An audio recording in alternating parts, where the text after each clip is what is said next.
Vector numericals कर रहे थे ना हमें,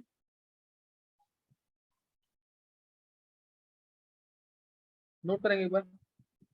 वेंट ऑफ वेक्टर न्यूमेरिकल्स करने थे, उससे पहले एक दो न्यूमेरिकल्स और करेंगे, फिर वेंट ऑफ वेक्टर, मतलब अब मिक्स न्यूमेरिकल्स होंगे ऑलमोस्ट, लेकिन तुम लोग कॉपीज अपने सीक्वेंस में लिखना सारा। अच्छा क्वेश्चन है, ये क्वेश्चन मैंने करा दिया था, how many grams of sucrose should be dissolved in 100 grams of water to have 105 degree Celsius difference between boiling point and freezing point. ये कराया क्वेश्चन नहीं? कौन सा सर? कराया था सर शायद। कराया, उनको ध्यान आ रहा है, करा दिया मैंने, ये करा दिया मैंने। नेक्स्ट लिखना क्वेश्चन, लिखना question 0.5 gram KCl, 0.5 gram KCl was dissolved in 100 gram water. Sir ये भी करा दिया है। ये भी करा दिया, परसेंटेज आयनेशन निकालना था इसमें।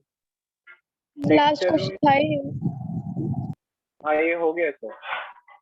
ठीक है चलो कुछ बता एक बार, मेरे को लग रहा है मैंने इसका सॉल्यूशन नहीं करवाया शायद, मुझे ऐसा ध्यान आ रहा है, क्वेश्चन दिया था सॉल्यूशन नहीं कराया। 0.5 ग्राम KCl was dissolved in 100 gram water, है मुकुल? है सर।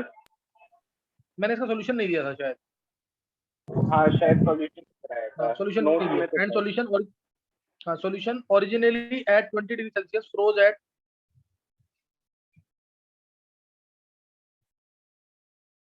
सर परसेंटेज डिसोसिएशन वाला क्वेश्चन है ये? हाँ हाँ ये 3.8 था शायद इसका आंसर। 3.8, अभी देखते हैं। जब calculate percentage distribution of the salt, निकालना कि मैं आंसर बता दूं डायरेक्ट इसका पहले?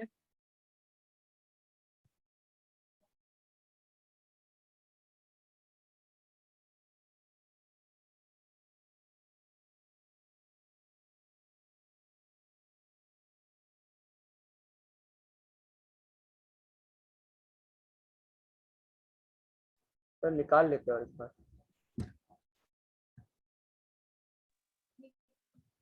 इसका आंसर चेक कर लेंगे एक बार।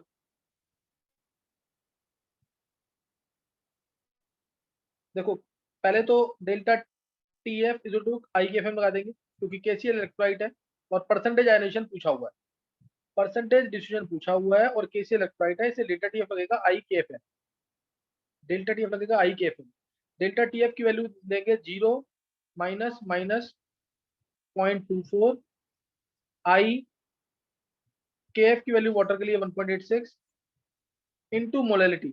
मोलैलिटी की वैल्यू देखो, मैं अलग से लिख रहा हूँ मोलैलिटी को, molality equal to 0.5 divide by KCl है तो 74.5 into 1000 by molar mass of solvent, oh sorry 1000 divide by mass of solvent in grams, वो कितना है 100। कोई डाउट तो नहीं किसी को इसमें? No sir. मोलैलिटी आ गई, ये यहाँ पे IKFM में पुट कर देंगे, m की जगह पुट कर देंगे वेयर m इक्वल टू,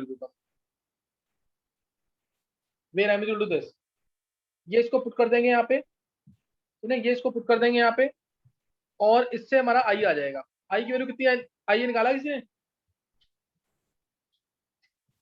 1.9। 1.9 हाँ 1.92 आएगी I की वैल्यू, I की वैल्यू 1.92 आ गई। तो अब इससे अल्फा निकालना है, KCl टूटेगा K plus plus Cl negative में, 1 लिया 0 0, 1 में से अल्फा जाएगा बनेगा अल्फा अल्फा, I आ गया 1 माइनस अल्फा प्लस अल्फा, तो I 1.92 है, दिस इज अल्फा से अल्फा एक कैंसिल हो जाएगा, 1 प्लस अल्फा आएगा, अल्फा आ गया 0.92, अल्फा 0.92 मींस 92% डिस्ट्रीब्यूशन। कोई डाउट किसी को? No sir. किसी को कोई डाउट तो नहीं इसमें? ऐसे ही करना न्यूमेरिकल, कोई भी न्यूमेरिकल आएगा इसी तरह से करना कंसेप्ट के साथ। जैसे KCl का CaCl2 होता तो CaCl2 का Ca2 plus plus 2Cl negative, alpha जाएगा, अल्फा 1 जाएगा प्लस अगर 2 अल्फा। हाँ 1 प्लस 2 अल्फा, अल्फा जाएगा तो अल्फा बनेगा, और 2Cl नेगेटिव है तो 2 अल्फा बनेगा। कर लोगे ना न्यूमेरिकल ये? Yes sir. नेक्स्ट में करेंगे। सर आपको मैं डाउट्स भेज दूं IIT और NCERT के क्वेश्चंस के? हाँ भेज ऋषि, देख मेरे को जब टाइम, जैसे टाइम मिलेगा ना मैं डेफिनेटली लूंगा ओके डाउट, सर। थोड़ा सा अभी, हाँ थोड़ा सा वेट करियो लेकिन है। तो सर मैं फोटोज भेज देता हूँ आपको, जब मतलब टाइम सूटेबल हो तो आप फिर मैं कॉल कर सॉल्व दूंगा, कर मैं तो देना। खुद यस कॉल सर। करूंगा। चलो नेक्स्ट नोट करना है अभी, next question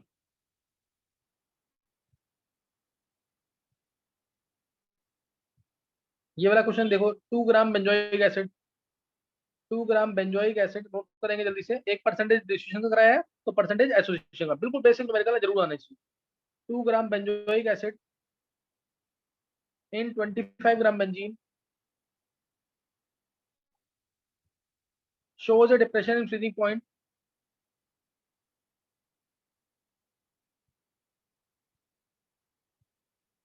equals to 1.62 Kelvin, equals to 1.62 Kelvin।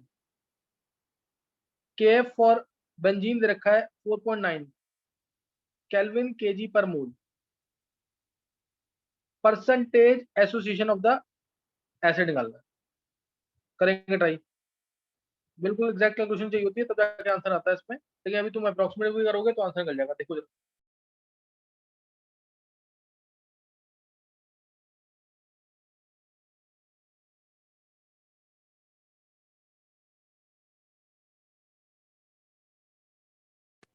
Sir एक बार दूसरे डिवाइस से एंट्री दे दो।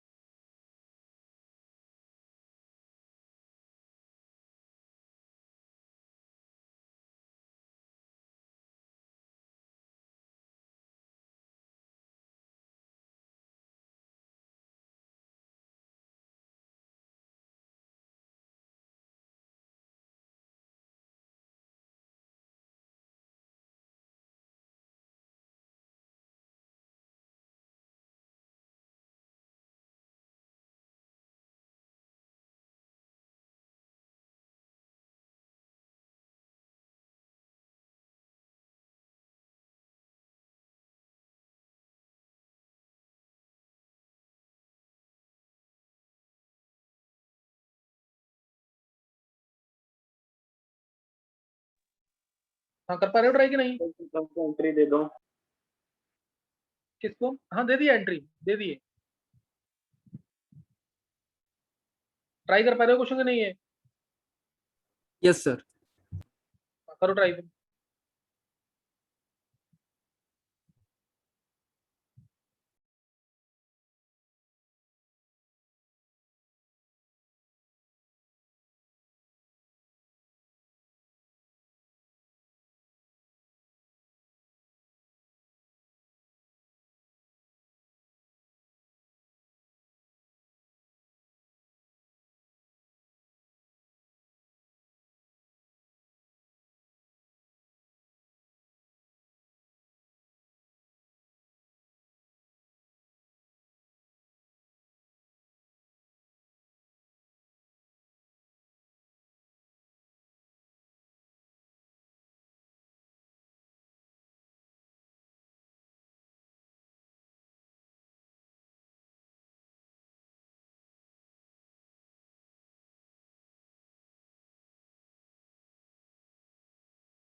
नाइन्टी 99.2%।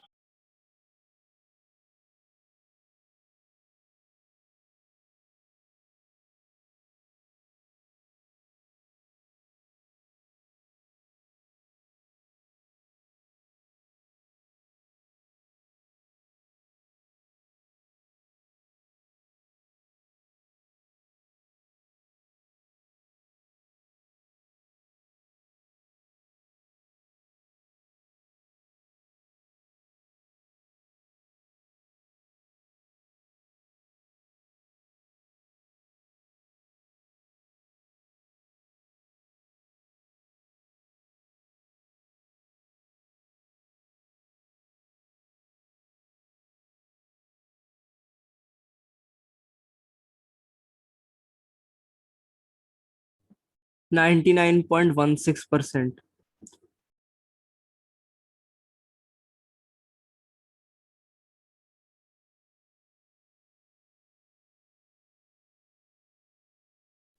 चलो कोई बच्चे आंसर दे दिए। किसने निकाल लिया 99.2% आंसर? सर ऋषि। ऋषि ने निकाल लिया, चलो श्रुतिका। देखो। श्रुतिका, ऋषि, अनन्या। मुकुल। अनन्या, मुकुल। चलो देखेंगे आंसर। पहले लगाएंगे डेल्टा टी एफ तो आई एफ एम। बिल्कुल बेसिक न्यूमेरिकल है, टफ न्यूमेरिकल नहीं है ये भी। डेल्टा टी लगाएंगे I K F M. Depression in freezing point direct दे रखा है 1.62। आई के एफ 4.9 दे रखा है। M molality 2 gram benzoic acid यानी C6H5COOH यानी C7H6O2, यही बन रहा है ना। C7H6O2 को निकालोगे तो 122 आ जाएगा। भाई मास ऑफ सॉल्वेंट कितना है 25 gram into 10⁻³ N1000। Formula apply करना कंसेप्ट लगा के इस तरह से। तो आई सॉल्व किया, कितना आया आई यहाँ से 0.504। 0.504। 504। चलो 0.504 आ जाएगा यहाँ से आई। आई के लिए 0.504 आ गई। अब जब परसेंटेज एसोसिएशन बोला हो तो हमेशा डाइवर उड़ाना, कुछ मेंशन नहीं किया। परसेंटेज एसोसिएशन बोला हो तो डाइवर उड़ाना अगर कुछ मेंशन नहीं किया। तो 2A इन जनरल हमेशा ये लिख देना 2A gas A2 where A is benzoic acid. A क्या यहाँ पे Benzoic acid. C6H5COOH। A क्या है C6H5COOH। नहीं समझ आ रहा है ऐसे तो पूरा लिख दो। A को पूरा 2C6H5COH।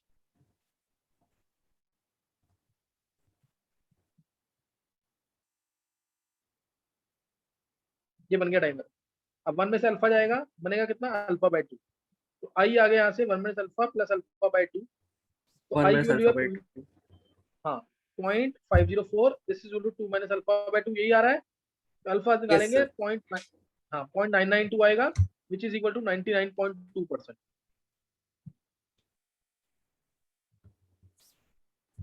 समझ आ गया न्यूमेरिकल की नहीं है? देखो चेक Yes, करो sir. न्यूमेरिकल समझ नहीं, कोई डाउट है तो पूछ सकते हो।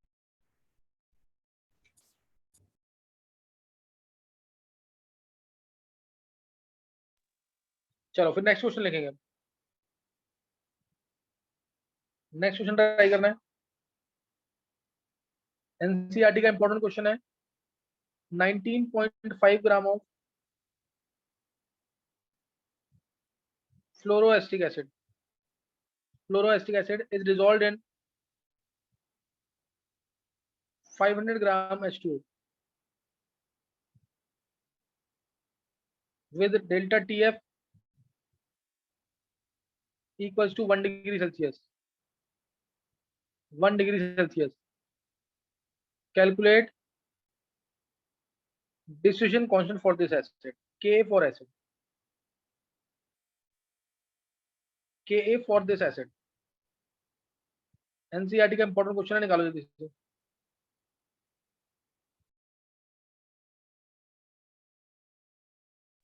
तो केएफ क्या होगा इस वाले में?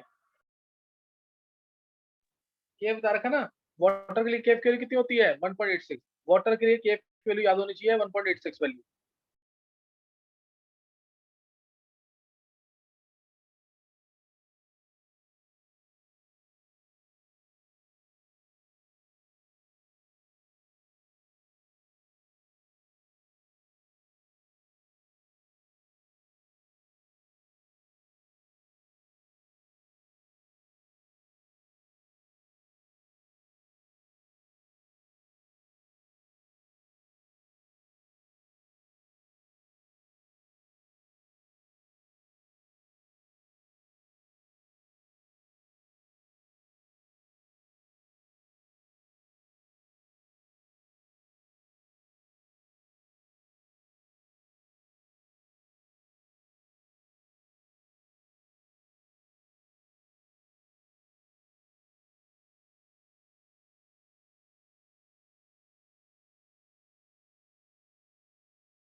Sir, 0.72.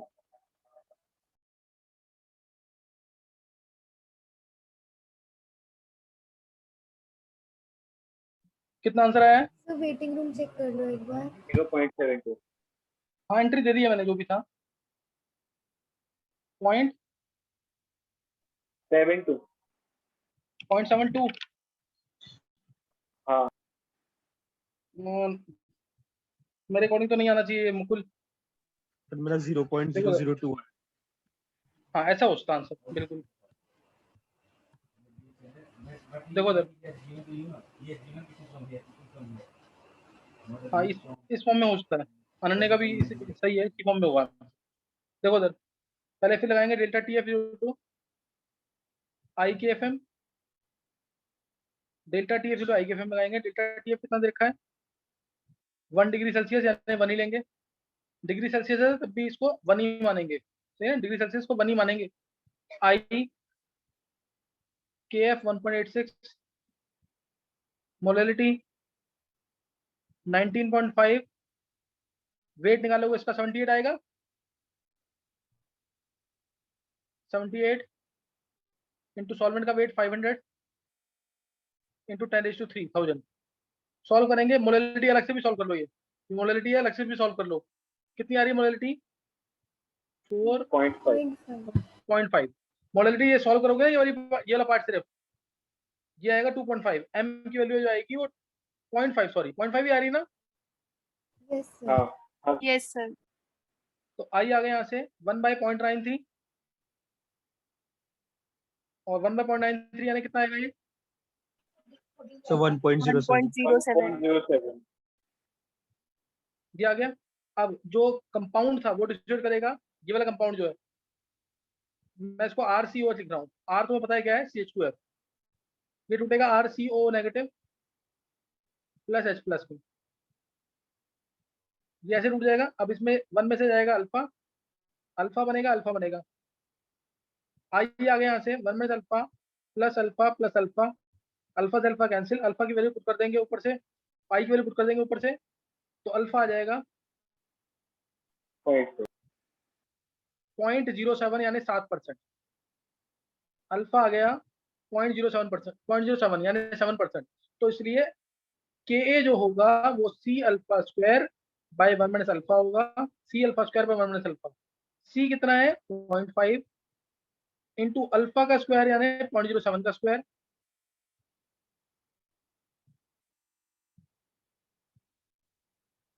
Divide by 1 minus 0.07। ये आंसर आएगा इसका।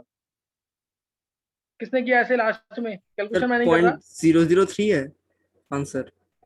हाँ ये होगा, ये हो सकता है। Yes sir. हम्म। ये सर इस तरह से करना है पूरा प्रोसीड। 1 माइनस अल्फा को इग्नोर कर सकते हैं सर, क्योंकि वैल्यू तो नहीं बहुत कम आ नहीं रही है। नहीं नहीं नहीं, जब ये लेस देन 5% होता है तो इग्नोर करते हैं, नहीं तो नहीं करेंगे। सर ये तो पॉइंट, अच्छा हाँ ठीक है ठीक है। 7% है ना ये? यस किसी सर को यस दोबारा सर। पूछना है दोबारा पूछ लो। मोस्ट इंपोर्टेंट क्वेश्चन उसको 2 से 3 बार रिपीट करना। एनसीईआरटी का इंपोर्टेंट क्वेश्चन है, बोर्ड में भी आता है।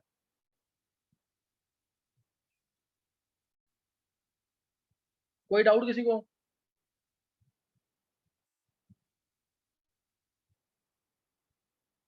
चलो नेक्स्ट देखेंगे।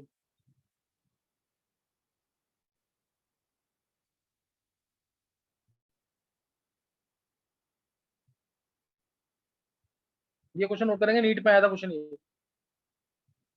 500 gram water containing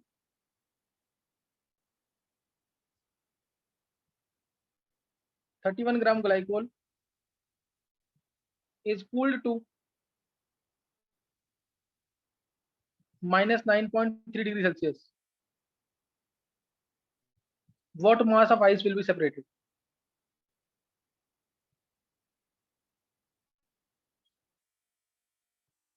Calculate mass of ice separate. निकालो इधर।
So 400 gram.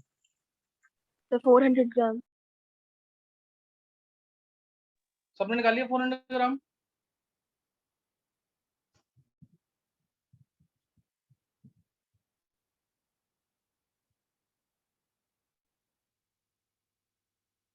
चलो आधा मिनट और ट्राई करो, बाकी जिन्होंने निकाला 400 ग्राम वो सही होगा आंसर। 400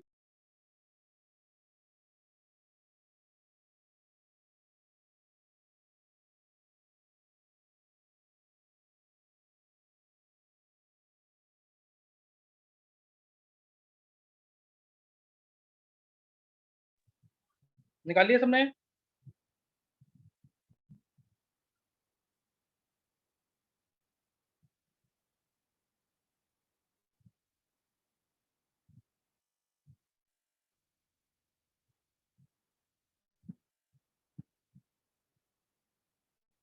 चलो देखो देखो देखो 500 ग्राम आधा लीटर है लगभग पानी, इसको हमने कूल किया 9.3 डिग्री सेल्सियस तक, ठंडा किया -9.3 तक, तो नेचुरल सी बात है आइस बनेगी। तो आइस कितना इससे अलग होगा वो निकालना है। तो मैं फॉर्मुला अप्लाई करूंगा delta TF KFM,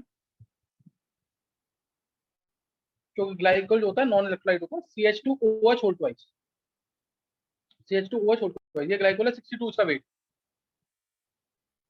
delta TF solvent का फ्रीजिंग पॉइंट माइनस सॉल्यूशन का, यानी 0 माइनस 9.3, KF 1.86, मोलैलिटी चेक करो,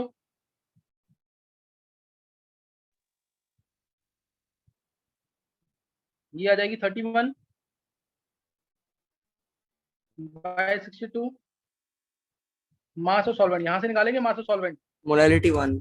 मास ऑफ सॉल्वेंट यहां से निकालेंगे इनटू 10⁻³ सॉल्व करोगे, ये मास सॉल्वेंट कितना आ रहा है यहाँ से? So 100 gram. 500 नहीं लेंगे सर? नहीं 500 तो टोटल था ना, मास ऑफ इसमें से सॉल्वेंट। कुछ तो आइस बन गए। मास सॉल्वेंट कितना आ रहा है यहाँ से?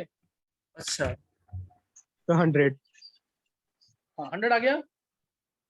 तो पानी अब सिर्फ इतना बचा कूल करने के बाद, इतना कूल करने के बाद पानी इतना ही बचेगा, कितना, इतना -9 तक कूल करने के बाद पानी इतना बचेगा।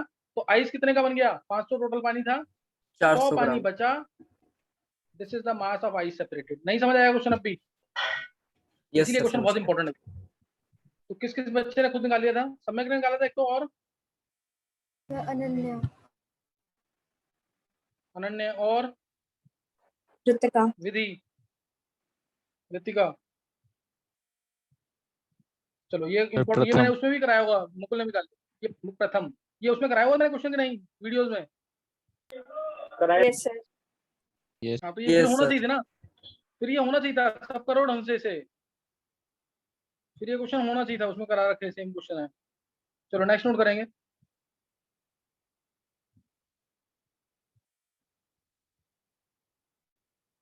ये क्वेश्चन भी आजकल ऑब्जेक्टिव्स में काफी पूछ रहे हैं। 10⁻³ molar solution of complex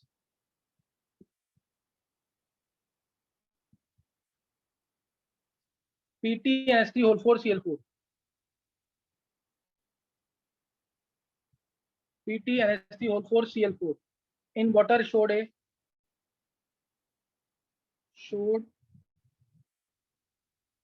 a freezing point of -0.0054 degree Celsius. और KF वाटर का तुम्हें पता है, इसका एग्जैक्ट फॉर्मूला निकालना है। कैलकुलेट एग्जैक्ट फॉर्मूला, यानी इसके कितने Cl बाहर होंगे, कितने Cl अंदर होंगे, इस तरीके।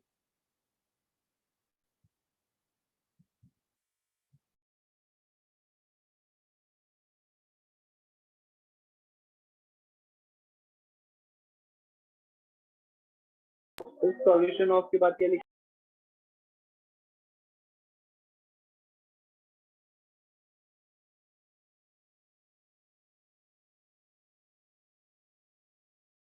है सॉल्यूशन ऑफ के बाद क्या लिखा है सेकंड?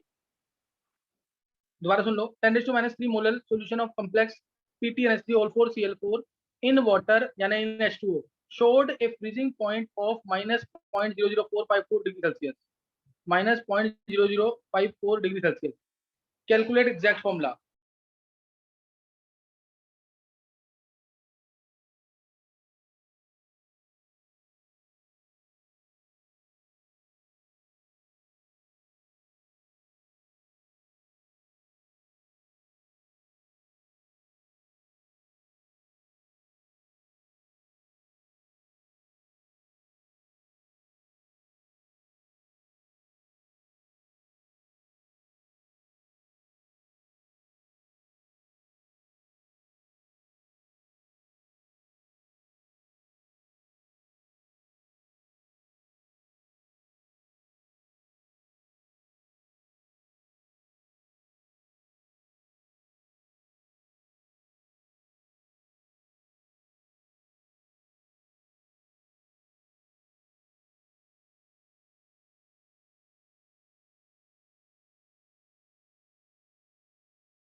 सबने कर लिया क्वेश्चन ये?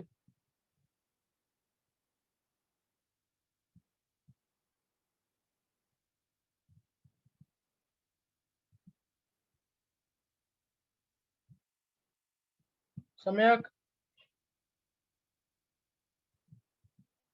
Sir 1 minute.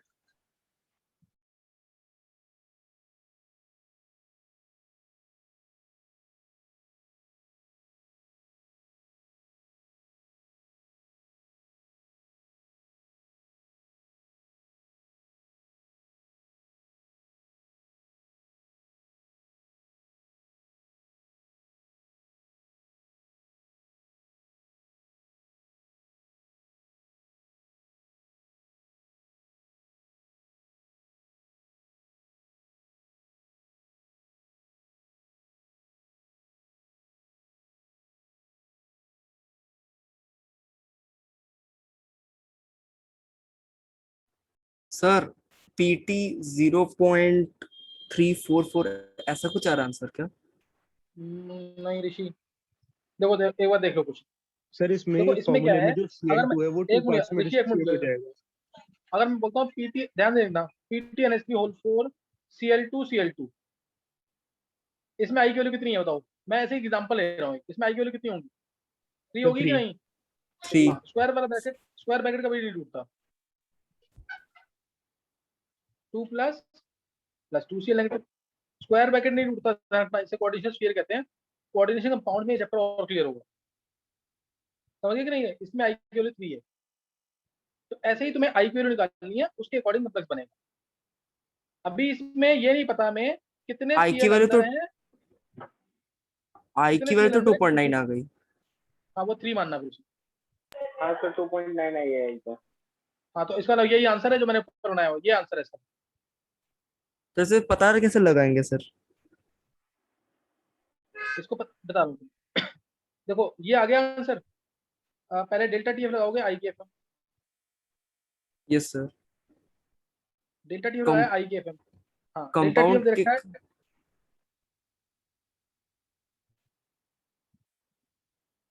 KF 1.86 और M है 10⁻³ सॉल्व किया, आई आ गया सपोज 3, आई 3 आ गया तो आंसर तो पता लग गया ही है। अब ये आंसर है, इसमें हमें पता है इसमें से कुछ Cl क्या होंगे, जैसे मैंने लिखा PT NH3 होल 4 Cl4, तो जब ये टूटेगा तो कुछ Cl तो ब्रैकेट के अंदर, जैसे Cl4 minus N plus NCl negative, नहीं समझ आए? Yes sir. ऐसे कुछ मानकर फिर निकालना पड़ेगा, समझा ऋषि कि नहीं? Yes sir. हाँ, इसको मानते हुए तुम्हें निकालना पड़ेगा आंसर, नहीं तो ऑब्जेक्टिव में आता है। फॉर्मूले को मतलब समझ नहीं आया, आई तो आ गया था। हाँ, आई आ गया ना, ऑब्जेक्टिव के लिए तो डायरेक्ट आंसर, जिसका आई है कंपाउंड वो आंसर। कंपाउंड को आई के अकॉर्डिंग एडजस्ट करना है मतलब। हाँ, और अगर तुम्हें बोर्ड में आता है तो तुम्हें ये सोचना पड़ेगा कि ये फॉर्मूला था इसका, इसमें से सीएल कुछ होंगे ब्रैकेट के अंदर और कुछ सीएल होंगे बाहर, तो मैंने 4 में से n मान लिया अंदर है और n सीएल नेगेटिव बाहर है। समझे कि नहीं? Yes sir. अब इसमें से n अंदर और ये ऐसे बाहर मान लिया, अब कैसे करेंगे आगे? 1 माइनस अल्फा अल्फा और n अल्फा, तो 1 हाँ। Minus 1 plus n minus 1 alpha is equal to 3, तो n minus 1 alpha is equal to 2, 100% dissociate हो रहा है, तो n minus 1 is equal to, वैसे करके। हाँ बिल्कुल सही, बिल्कुल परफेक्ट आंसर है ऋषि। 1 माइनस अल्फा मानेंगे, बनेगा अल्फा, एक बनेगा एन अल्फा, ऐसे आएगा ना, 1 माइनस अल्फा, ये अल्फा, ये n alpha, 1 minus alpha plus n alpha is equal to 3। 1 minus alpha plus n alpha is equal to 3। Alpha को मानना है क्या? अल्फा को क्या मानेंगे? 1 minus alpha plus n alpha is equal to 3। Alpha से अल्फा कैंसिल, 100% डिसीजन मानेंगे इसका, तो अल्फा हो गया 1, तो 1 plus n is equal to 3, तो एन आ गया 2, एन 2 आ गया, तो फॉर्मूला समझ आ गया होगा। नहीं समझ बात अभी? Yes sir. तो ये क्लियर होना चाहिए सर क्वेश्चन, अगर इजी नीचे क्वेश्चन आई है। तो बाहर आता तो दोबारा कौन पूछ रहा है? मुकुल, जैसे नीचे आई 2 आ जाए फिर। एन की वैल्यू 2 समझ आ गया? हाँ ये तो आ गया। एन की वैल्यू 2, बस ये 4 माइनस 2 2 बन जाएगा, ये बन गया ना 2, नहीं ये 4 तो माइनस 2। समझ आ गया, मैं वो बोल रहा हूँ हमने जो टीएफ से कैलकुलेट किया वो आई अगर अलग आ जाए फिर क्या होगा? मेरे को बिल्कुल तेरा क्वेश्चन समझ नहीं आ रहा, तू तेरी आवाज बिल्कुल डिस्टर्बिंग आ रही है तेरी। सर वो हमें- पूछ रहे हैं सर, आई की वैल्यू डिफरेंट आ जाए तो क्या होगा? आई को हाँ। 3 आ जाए, अच्छा आई को डिफरेंट आ गई, 3 आ जाए, 4 आ जाए मान ले, तो आई को 4 हाँ। पुट कर दे तू, आई को 4 पुट कर दे बस यहाँ पे, ऊपर 3 है नीचे 4 आ गई। ये 4 आ गई वैल्यू, 4 आ अच्छा गई, तो ठीक है 8 सीएल अंदर होगा, 3 सीएल बाहर हो जाएंगे। हालांकि ऐसा होगा नहीं, जो भी अंदर होते हैं ना, तो टोटल सम उसका या तो 4 होता है या 6 होता है ज्यादातर केस, जैसे 4 प्लस 2 4 ये और 2 ये 6 है ना अंदर, कोऑर्डिनेशन नंबर कहते हैं इसको। हाँ। ये आगे कोऑर्डिनेशन चैप्टर में समझ आएगा, अभी कुछ भी समझ नहीं आया आई की वैल्यू निकलने से। नहीं ये तो सब समझ आ गया, वो मैं केस पूछ रहा था कुछ। क्वेश्चन बहुत इंपॉर्टेंट है, ऐसे क्वेश्चन ऑब्जेक्टिव में बहुत आ रहे हैं, इसको ढंग से समझ करना पूरा, तभी क्लियर होगा ये। सर हमेशा 100% एसोसिएशन मानना है। हाँ, ऐसे केसेस में 100% रजिस्टर, और ये विधि देखते ही समझ आ रहा है कि नहीं, आई की वैल्यू 3 है ऑब्जेक्टिव के लिए, कि डायरेक्ट आंसर निकाल लोगे 4 ऑप्शन देखकर। Yes sir. Yes sir, option से तो मिला सकते हैं इसको। हाँ, ऑप्शन से इजी है करना। चलो इसको करना, मेरे को टाइम जैसे मिलेगा, जैसे कंफर्टेबल टाइम होगा ना, मैं मैसेज करूंगा, फिर क्लास करेंगे। अभी यहीं तक करना है, प्रैक्टिस कर लेना ढंग से। नया चैप्टर इलेक्ट्रोकेमिस्ट्री है जिसको स्टार्ट करना है, बिल्कुल पूछता है कि मंडे से या नेक्स्ट फ्राइडे से स्टार्ट हो, क्योंकि मैसेज तो लेक्चर करना ही है। भेज दो। लेक्चर अभी ऋषि, अभी ना सॉल्यूशन चैप्टर खत्म करना है, अगर टाइम है तेरे पास तो मैं भेज दूंगा, नहीं चलो 3-4 लेक्चर मैं भेज दूंगा इलेक्ट्रो के, मैं ग्रुप में भेजूंगा, टाइम मिलते ही ना मैं लेक्चर भेज दूंगा, ठीक है? Okay sir. Okay thanks.